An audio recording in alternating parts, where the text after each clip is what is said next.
Jeûner.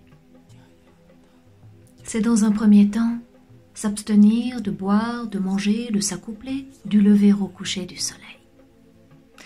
On dit aussi faire ramadan pour dire faire abstinence, c'est-à-dire se retenir volontairement et cesser de s'exciter inutilement. Jeûner.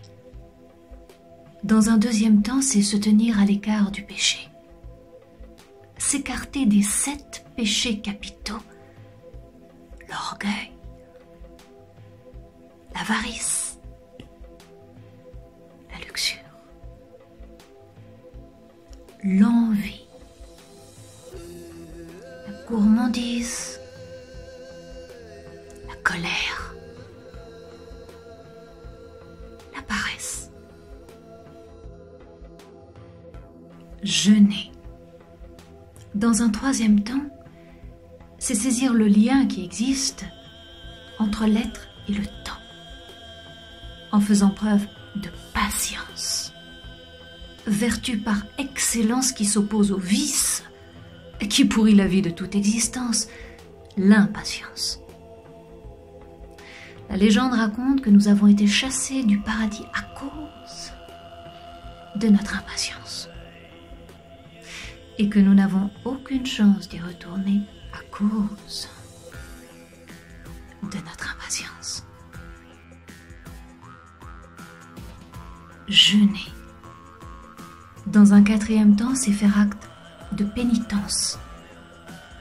En effet, faire ramadan, c'est demander pardon pour avoir commis tel ou tel péché et promettre de ne plus le commettre. Prouesse qui consiste au moins pendant 30 jours à tenir sa promesse. Il paraît que le prophète demandait pardon 100 fois par jour. Non pour s'éloigner du vice, mais pour se rapprocher de celui qui lui donne l'envie de rendre service.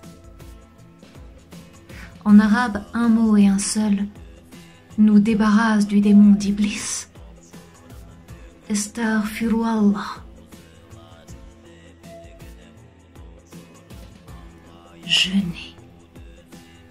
Dans un cinquième temps, n'est pas le fait d'abandonner sa part du gâteau, mais le fait de la donner aux autres.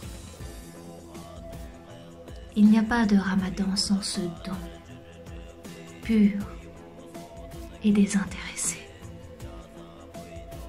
La charité, car il s'agit bien de charité, qui commence par l'oubli de soi et finit par le souci de l'autre.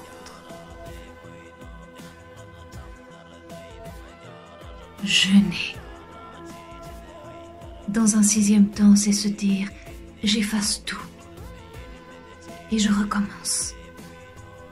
Je veux renaître à la vie, fêter à chaque lever du jour ma renaissance et à chaque coucher ma reconnaissance. » Et cela tient en 2 mots, Alhamdulillah, merci.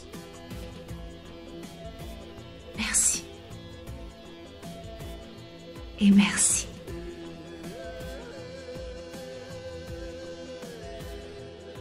Jeûner.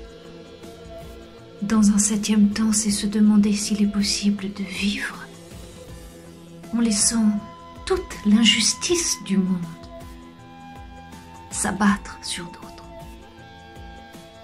sans lever le petit doigt.